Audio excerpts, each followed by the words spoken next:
와인 뉴스 한번 시작해 보도록 하겠습니다. 내추럴 와인은 왜 비싼가요? 요즘에 내추럴 와인이 굉장히 유행이잖아요. 프랑스도 내추럴 와인이 뭐 후쿠오카 정도가 아니고 이제는 문화로 아예 자리를 잡았고요.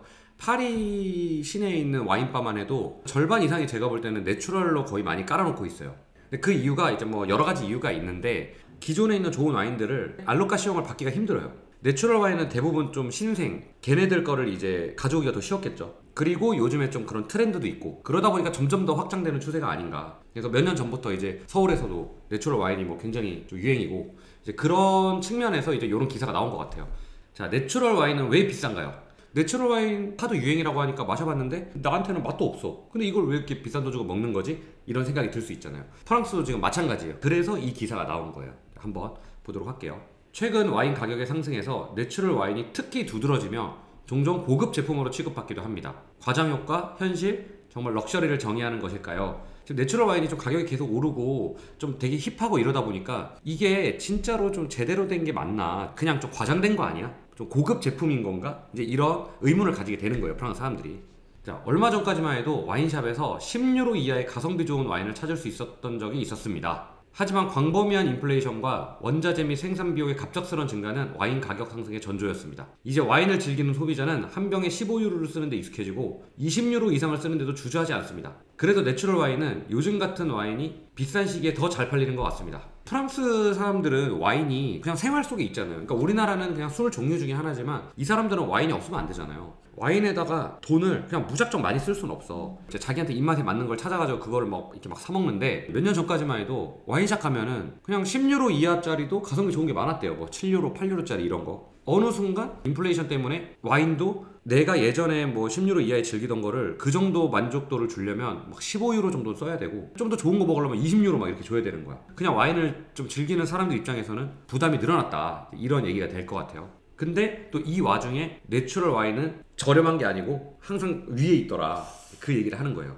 228리터 와인바의 공동 창립자이자 매니저인 피에르 레놀드 씨는 내추럴 와인은 전적으로 수작업에 의존하기 때문에 기후위기, 생산비용 상승 등에 취약합니다. 와인 가격의 상승을 설명하려면 에너지를 비롯한 거의 모든 부분에서 인플레이션을 이해해야 합니다. 와인을 담기 위한 6병짜리 상자, 출하할 때 6병짜리 상자가 보통 기본이거든요. 그 종이 상자, 와인병, 코르크 마개 등 모든 재료들이 4, 50센트씩 올랐습니다. 생산자의 병당 단가가 1유로 오르면 소비자는 최소 2유로를 더 부담해야 합니다. 뭐 병값만 올랐다 이게 아니고 모든 게 다 오르니까는, 여기서는 지금 1유로라고 했지만 실제로는 훨씬 더 몇 유로가 올랐어요. 그러다 보니까는 우리들은 거기에다가 더 지불을 해야 되잖아요. 그 얘기를 지금 하고 있습니다. 내추럴 와인이 왜 더 거기에 취약하냐? 일반 그냥 컨벤셔널 와인, 제가 말하는 컨벤셔널 와인은 좋은 와인을 얘기하는 게 아니고 저렴한 와인들을 얘기하는 거예요. 프랑스에서 그냥 아주 일반적으로 유통되는 그런 와인들은 좀 조절을 할 수가 있어요. 예를 들어서 생산 단가가 좀 올라간다? 옛날에는 안 썼던 뭐 포도도 그냥 쓰면서 약을 더 쓴다든지, 그냥 맛을 균일하게 만들기 위해서 뭔가 그런 여러 가지 조치들을 취할 수가 있는데, 내추럴 와인은 그렇지 않다는 거죠. 모든 게 다 수작업으로 이루어지고 약도 안 쓰고 뭐 그러다 보니까는 그런 거에 더 취약하다, 이제 뭐 이런 얘기가 되겠죠.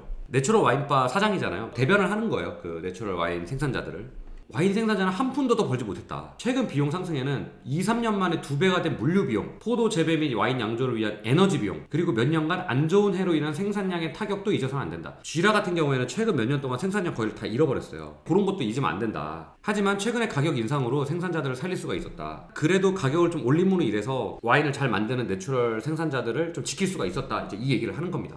자, 그러면은 내추럴 와인이 특히 가격이 더 많이 오르나요? 이분은 또 다르게 보라고 얘기를 하는데요. 내추럴 와인과 클래식 와인의 가격 상승을 비교하는 건 흥미로운 일이다. 내추럴 와인의 가격이 오르는 건 맞대요. 하지만 내추럴 와인이 아니더라도 부르고뉴 와인도 계속 가격이 오르고 있습니다. 격공이죠, 격공. 네. 꽃뜨든 위에 있는 아무 도맨들은 특별한 이유도 없이 매년마다 10%씩 가격을 올리고 있습니다. 내추럴 와인이 아니야. 상업적인 와인을 만드는데 아무 도매는 특별한 이유도 없이 매년마다 10%씩 가격을 올리고 있대요. 이제 와인샵에서 유럽 기준이에요. 60유로 이하 주브레 샹브레탕 와인을 찾을 수가 없습니다. 크리가 아닌데도 말이죠. 지금 주브레 샹브레탕 만약에 프리미에 크리, 옛날에는 50유로 이하짜리도 꽤 있었어요. 근데 지금은 프리미에 크리는 일단 찾기 힘들고요. 빌라주급 주브레 샹브레탕 한번 맛보려고 해도 50유로 이하가 찾기가 쉽진 않습니다. 그리고 좀만 좋은 도면 찾으려고 그러면 엄청 비싸죠. 클래식한 와인은 적정한 가격에 판매가 되고 있나요? 유독 내추럴에 우리가 더 민감한 거 아니냐 이런 이제 지적을 하는 거예요. 책임감을 가지고 유기농, 내추럴하게 와인을 만드는 생산자들은 제대로 된 가치 평가를 받고 있나요? 와인 품질에 있어서 최소 가격, 최대 가격이라는 게 있나요? 좋은 와인은 언제나 비쌌고 항상 특정 사람들을 위한 틈새 시장이었다. 비싼 와인은 어차피 와인을 더 원하는 사람들을 위한 틈새 시장이었지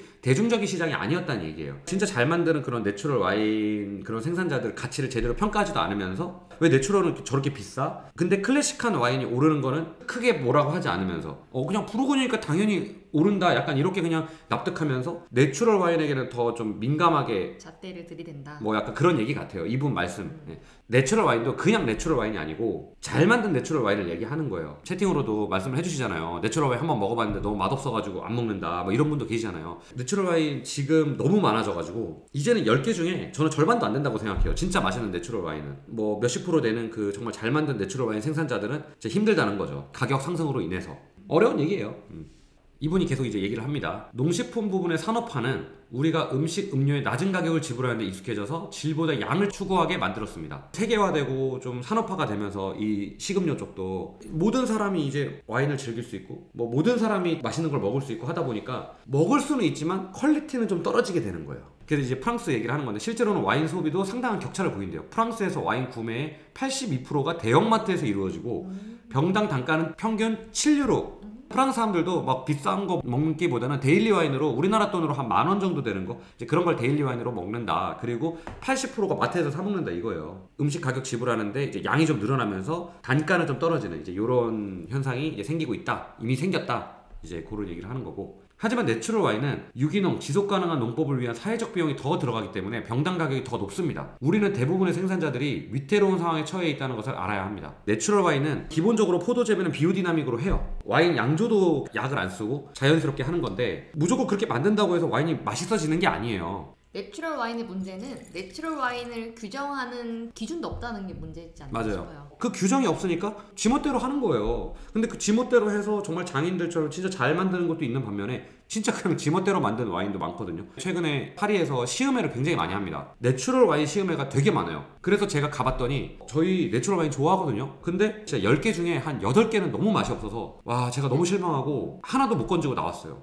무조건 내추럴 와인이라고 좋은 것이냐? 아니라는 거죠. 무조건 내추럴 와인이라고 이런 가격 상승 편승해가지고 또 할 수도 있고 되게 어려운 문제예요 이게. 지금 이제 또 다시 돌아와서 이제 이분이 이 도멘 라지브 이제 생산자하고 얘기를 했는데 최근에 와인 가격을 올린 것에 대해서 무거운 마음으로 상의를 했대요. 고객하고 상의를 한 거예요. 자기가 가격을 올려야 되는데 미안하게 이제 상의를 한 거죠. 어떻게 보면 사주는 사람한테 가격을 올리라고 말했대요. 그는 일주일에 100시간을 일하는데 한 달에 1,000유로 이하를 벌어간다. 그처럼 좋은 와인을 만들면 와인 한 병에 30유로에 팔 권리가 있다. 쥐랑송 와인이 와인샵이나 마트에 가면은 뭐 10유로를 채 안 합니다. 왜냐면 쥐랑송 아는 사람이 거의 없어요. 좀 싸게 취급이 되거든요. 근데 이제 이 사람 말로는 이렇게 잘 만드는 곳들은 한 병에 30유로에 팔 권리가 있다. 이렇게 고생하고 많은 단가를 들여갖고 만드는데 생산자 입장에서도 와인 가격을 올리는 게 머뭇머뭇거려지는 거야. 그러니까 두 가지 측면이겠죠. 하나는 수요가 줄어들 수도 있고 무조건 내 와인을 비싸게 파는 게 능사가 아닌데 이제 그런 걱정을 한다는 거죠. 이제 마지막 얘기가 나옵니다. 그러면 내추럴 와인을 정말 명품 와인이라고 할 수 있을까? 한마디로 좀 이렇게 비싸게 소비를 할 수 있을까라는 얘기가 될 거예요.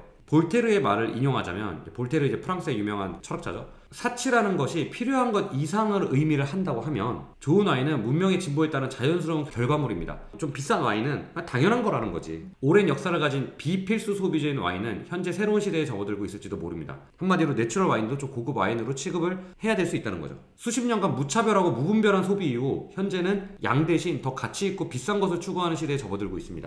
이는 기후에 대한 관심으로 고기를 덜 먹으려고 하는 것과 비슷합니다. 그러니까 한마디로 사람들이 이제는 그냥 소비를 하는 게 아니고 좀 더 이제 생각을 하고 바뀌고 있다는 거예요. 소비 패턴이. 젊은 소비자들은 부모들보다 훨씬 호기심이 많대요. 그들은 어느 지역에 안 좋은 와인을 만든다라는 진부한 생각을 하지 않습니다. 젊은 친구들은 어디 바에 가가지고 이게 무슨 어디 뭐 와인 관심 없어. 맛있고 자기를 그냥 표현할 수 있으면 돼. 지역에 한정 짓지 않는다는 거. 요즘에 예를 들어서 뜨고 있는 뭐 오베르뉴라든지 아까 얘기했던 뭐 쥐랑송 그게 뭐 부르고뉴보다 덜 유명해서 별로일 거야. 이런 생각 안 한다는 거죠. 좋은 와인을 마시려면 더 민첩해야 하기 때문에 정보를 더 빨리 전달되고 퍼집니다. 정보를 빨리빨리 교환하면서 더 좋은 와인들을 자기 스스로 찾고 있다는 얘기를 하는 거예요. 쥐라 와인이 요즘 많이 비싸진 것 같나요? 원래는 진짜 아무도 모르는 지역이었다가 요즘에 내추럴 와인의 성지로 뜨면서 가격이 엄청 올랐거든요. 그러면 당신이 생각하기에 쥐라 와인이 요즘 많이 비싸진 것 같나요? 그러면 알자스나 사부아 와인을 맛보세요. 와인 가격의 상승은 아직 덜 인정받은 지역에 도움이 될 거다. 만약 내추럴 와인이 사치품이라면 그건 와인 애호가들을 위한 것이다. 더 좋은 와인을 찾을 수 있어. 지금 와인이 비싸면 또 새로운 지역들이 막 나오면서 급부상을 하기 시작하는 거예요. 또 뜬다?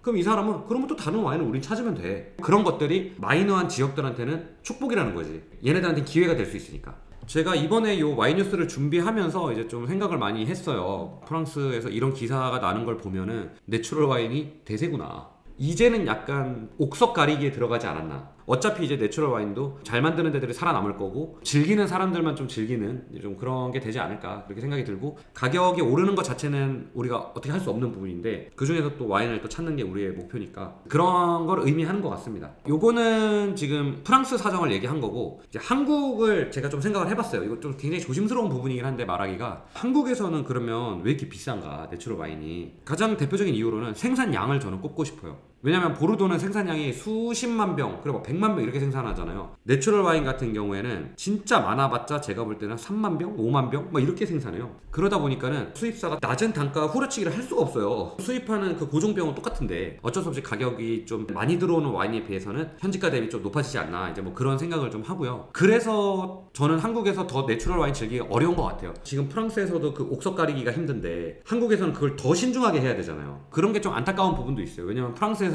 괜찮은 내추럴 와인 샵 가서 추천 받아갖고 먹으면 괜찮은데 한국에서는 그거를 몇 배 돈을 주고 해야 되니까 좀 더 부담이 되겠다라는 생각이 들어요. 그리고 솔직히 한국에 제가 봤을 때는 좋은 와인들이 많이 들어가거든요.